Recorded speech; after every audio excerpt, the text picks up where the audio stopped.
As at all high altitudes, the temperature here drops quickly when the sun goes down, and the nights, except in the very middle of summer, are usually cool.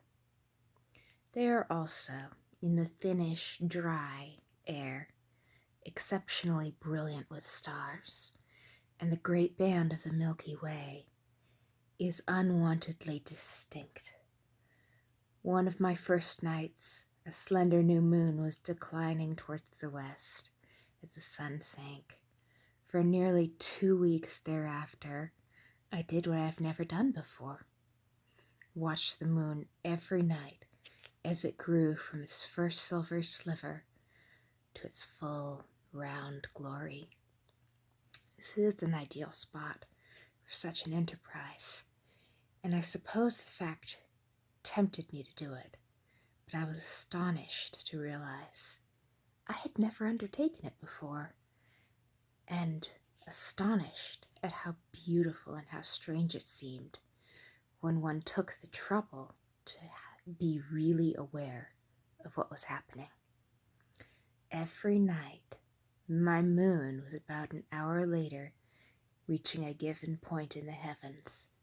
Every night, very noticeably larger, and every night, revealing through field glasses more and more of those pits, once called volcanoes, but now usually taken for meteor craters, which mark her mysterious surface. One need spend only 10 minutes a night to see the show, but one should not miss a phase.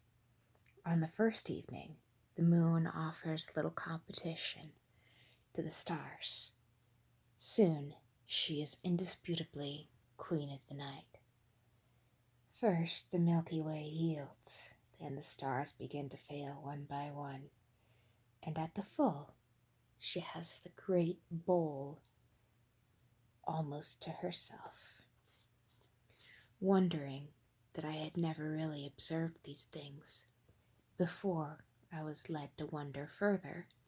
Many of the obvious phenomena in the sky I should ever have noticed for myself, if no one had ever called my attention to them.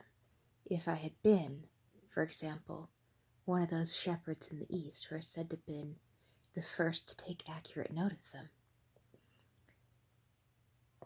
To be sure, the shepherds had a sky much like this one, and they practiced a solitary profession with the leisure thrown in.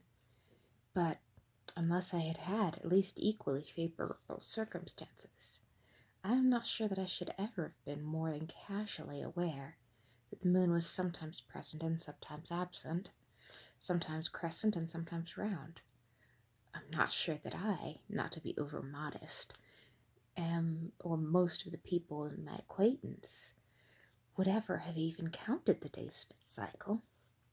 I am equally unsure that I would ever have noticed that the sun rises farther and farther to the north until, after the summer solstice, it begins to retire southward again. I'm appalled to think of how sluggish science would have been had it been dependent on me for its beginnings.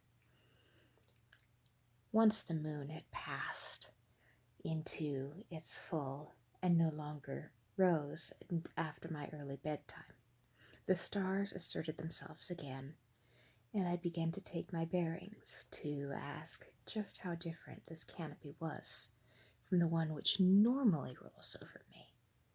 The answer is simply very little indeed.